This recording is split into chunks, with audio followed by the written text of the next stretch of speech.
So next up, we have a panel presentation and discussion on the impact that COVID-19 could have on the health insurance market.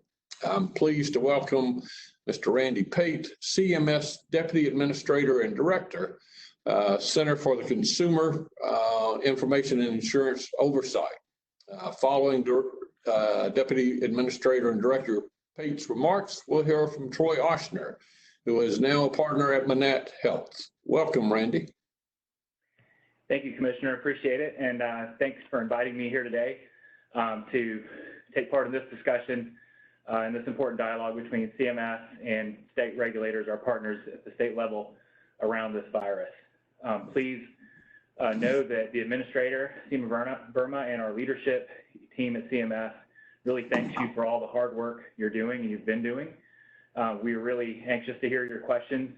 But first, I want to just give a bit of an overview of what's going on across the agency at CMS and our ongoing work to address this situation.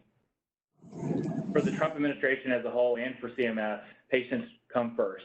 The health, safety, and welfare of America's patients and provider workforce in the face of the COVID-19 virus is our highest priority. We're working around the clock to ensure that Americans know their government is taking strong action to address the spread of this disease. Let me start with a reminder about CMS and our mission. Our programs cover over 140 million Americans through Medicare, Medicaid, the individual health insurance market, and the Children's Health Insurance Program. Many of these Americans are some of our nation's most vulnerable populations, including elderly and low-income children, pregnant women, persons with disabilities, and many other low-income adults. Crucially, we have regulatory responsibility to survey for safety and quality of care for many of the healthcare institutions that provide care for some of these most vulnerable populations. And while that's not my particular area of oversight, I do want to make some important points around this work, which includes facilities such as hospitals, critical access hospitals, nursing homes, home health agencies, dialysis facilities, and ambulatory surgical centers. This places CMS in a crucial role in our nation's response to the novel coronavirus 2019, as our survey and certification regulations affect these facilities and therefore patients receiving care from these facilities. We are responsible for enforcing patient safety standards. Some best practices related to these standards may reference guidance from partner agencies such as the CDC, who we've already heard from earlier today. Typically, when there is a lapse in quality at a facility, CMS will investigate and, if necessary, take action, such as to sometimes levy fines or use other tools to bring the facility back into compliance with our rules, depending on the program. We're looking at what we cover and clarifying the kinds of products and services our programs will be able to pay for when it comes to this virus. For example, several weeks ago, we issued 2 new Healthcare Common Procedure Coding System, or HCPCS codes, for providers and laboratories to test patients for this virus. We will continue to consider actions we can take in this regard, and I'll speak a little bit more about what we've done specifically related to coverage in the individual market in a minute. On March 13th, President Trump declared a national emergency, empowering CMS to waive certain federal requirements in the Medicare, Medicaid, and CHIP programs, and to further expand our aggressive efforts around coronavirus. The blanket waivers issued in response to the President's emergency declaration have implications across the entire healthcare system. They allow hospitals to reserve beds for the most severely ill patients by discharging those who are less severely ill to skilled nursing facilities. They also bolster hospital capacity in rural areas by removing restrictions on critical access hospitals. And finally, they allow healthcare professionals to provide care across state lines more easily. Under the emergency, states can also seek waivers for Medicaid that allow providers to provide care to other coronavirus patients from other states, streamline provider enrollment requirements, and ease licensing requirements to maximize the medical workforce treatment of ill patients. CMS strongly encourages states to likewise take advantage of the broad range of options potentially available through these waivers.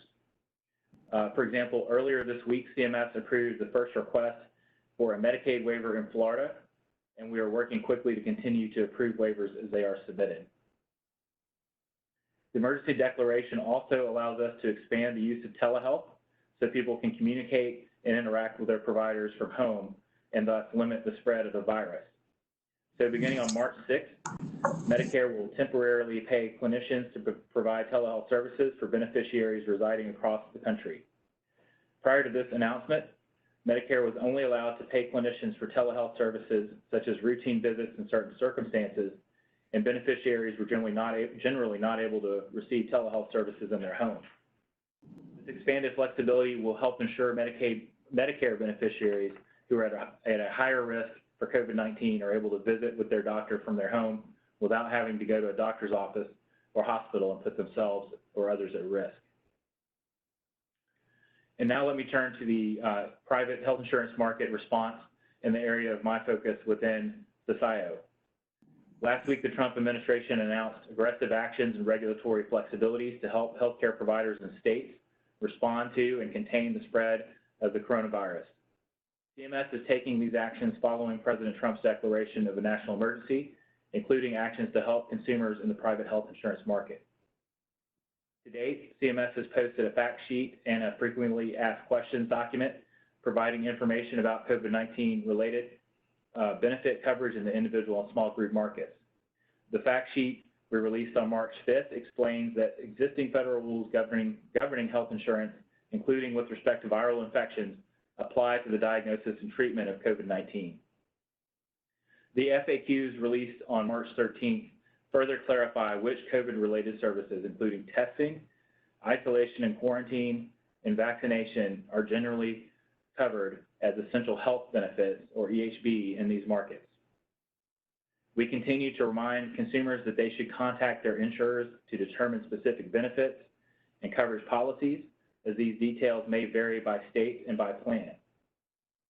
Finally, earlier this week, we issued a second FAQ document to clarify coverage for the diagnosis and treatment of COVID-19 by catastrophic health plans.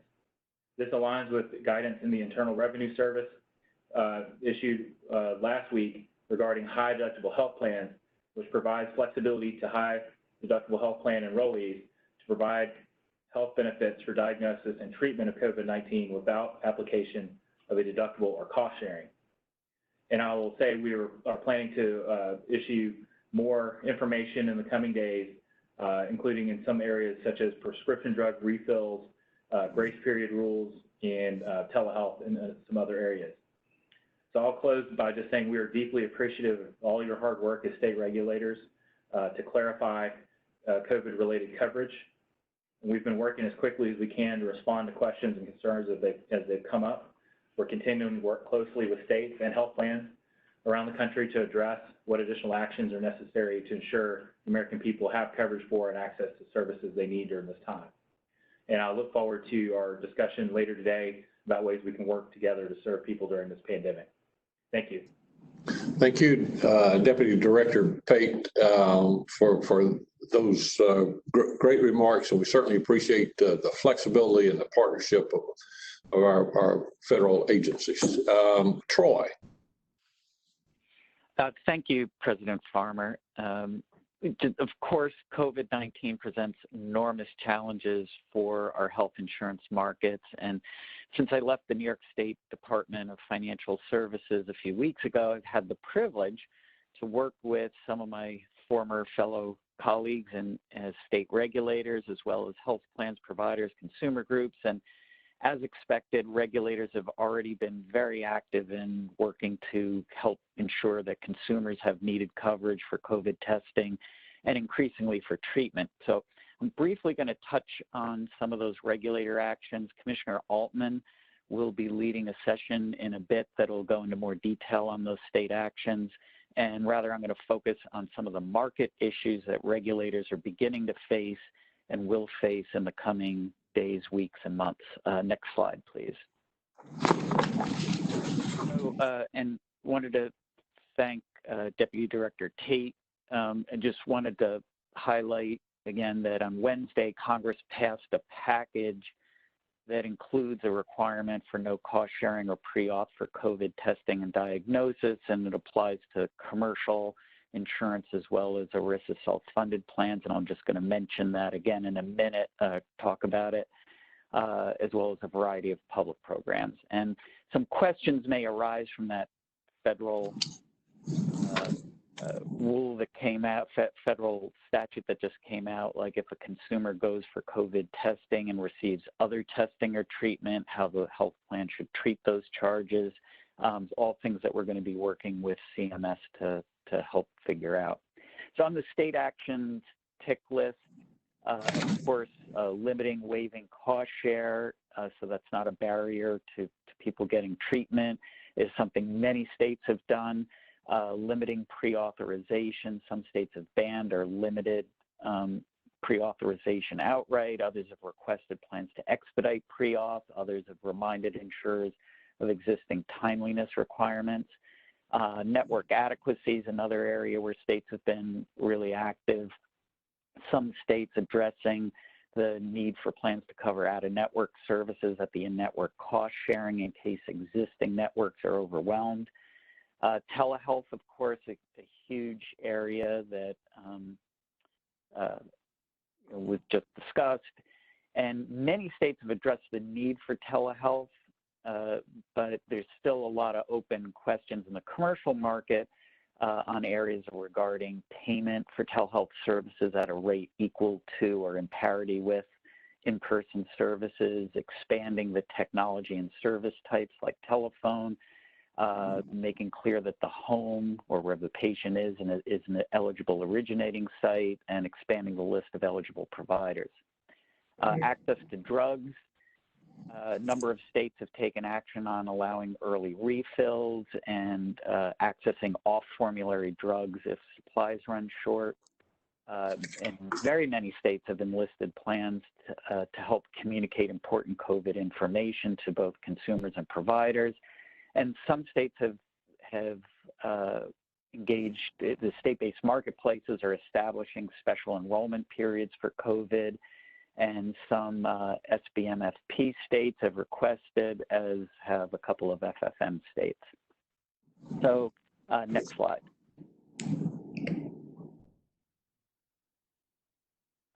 So on the road ahead, I think what we're hearing from plans and regulators, providers, what we're going to be looking at is increasingly the question of request versus require. Quite a number of states have requested plans to act, and as the crisis deepens, you could expect that some states may be looking increasingly to require action. We note that emergency declarations by governors in a number of states can trigger that authority for state regulators to require, like issue an emergency regulation. Testing versus treatment. As COVID progresses, the focus may shift from ensuring access to testing increasingly to on easing access for treatment.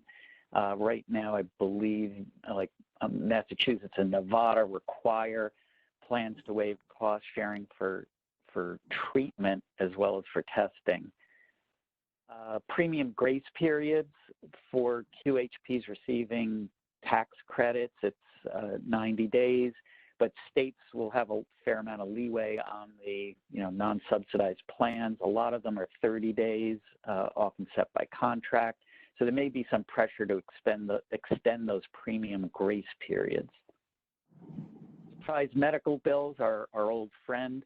If the pandemic swamps networks, as many are predicting, may put the problem of surprise medical bills from out-of-network providers in high relief. States that haven't enacted protections, for those it may be a particular challenge, but also an opportunity to address those issues. And just a note on non-ACA compliant plans, such as short-term plans, the limited coverage that they offer in some of these plans may present some specific coverage shortfalls as the disease progresses, and states may need to address these. I know Washington, for example, specifically addressed non-ACA compliant plans in their directive. I do note that the bill that Congress just passed that I mentioned, protecting consumers for no cost sharing and no pre-authorization, does not include short-term plans in the definition of insurance. So, that's just something to be aware of and watch out for. ERISA preemption, self-insured plans. This is a perennial issue that we as state regulators have faced, and because of federal ERISA preemption, states can largely not regulate self-funded plans. So we may really need the feds to step up on this, and certainly maybe a time to discuss the importance of state authority in this area. New vaccine coverage. A number of states have instructed and are instructing insurers that any new vaccine will be covered, some noting that it should be done at no cost sharing. You can expect that federal essential health benefits rule would require this anyway.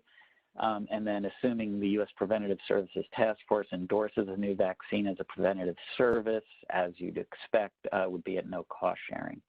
The last point is rates, risk adjustment, and reserves.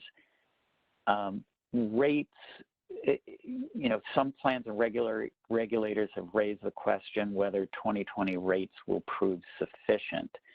And of course, federal rules limit our ability to have mid-year rate adjustments, although I guess we can question whether CMS may revisit that. But in any event, 2021 rates are coming up fast.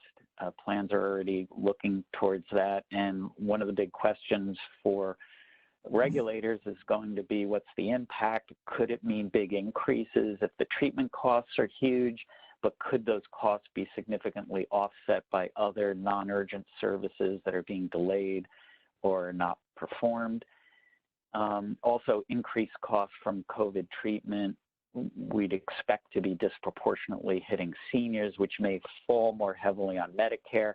This is just something regulators are going to have to watch closely in the coming months. Risk adjustment is another question that's been raised. Will federal risk adjustment adequately account for COVID? Some states may have regional plans that could be disproportionately impacted. And just to note that states have the ability, to remind them, to request CMS approval for state adjustments to federal risk adjustment. So something for states to think about. And lastly, reserves. Will COVID impact some plan reserve levels, and will states can look at relief from RBC requirements, or will state or federal financial assistance be needed? So those are just some of the issues in the road ahead. And last slide. Just wanted to thank you all. You can reach out to me, Troy, or to Joel Ario, who most of you know. We're both at Manatt, and I really appreciate the time. Okay, thank you. All right, thank you, Troy. We do have time for one question, and the question is going to be to Deputy Director Pate. Is CCIIO going to allow for a special enrollment period for folks to sign up on the federal exchange, similar to what some states have done on their own exchange? Yeah, thank you for that question. So I would say at this point, it is something we are looking at carefully. I do want to reiterate, there are existing SEPs available, and as people are being laid off and we hear about, people losing their job-based coverage, we also want to emphasize the availability of special enrollment periods for those folks as well, and people whose incomes are impacted by this. But to answer your question, it is something we are looking at. Okay, thank you very much. We may have time for one more question. Does any commissioner have a question? Mr. President, this is Mike Conway again. May I ask a question of Troy? Certainly, Mike. So, Troy, there's been a lot of focus on the individual market, but one of the things that we're starting to look at is the impact in the small group market of all of these businesses having to close, at least for a period of time, and that it's true to the director's point that there will be a special enrollment period for folks that are laid off to go into the individual market. But we've got a number of employers that are looking to us and coming to us to try and keep their small group products in play, at least to try and help their now former employees to some degree stay on the small group products.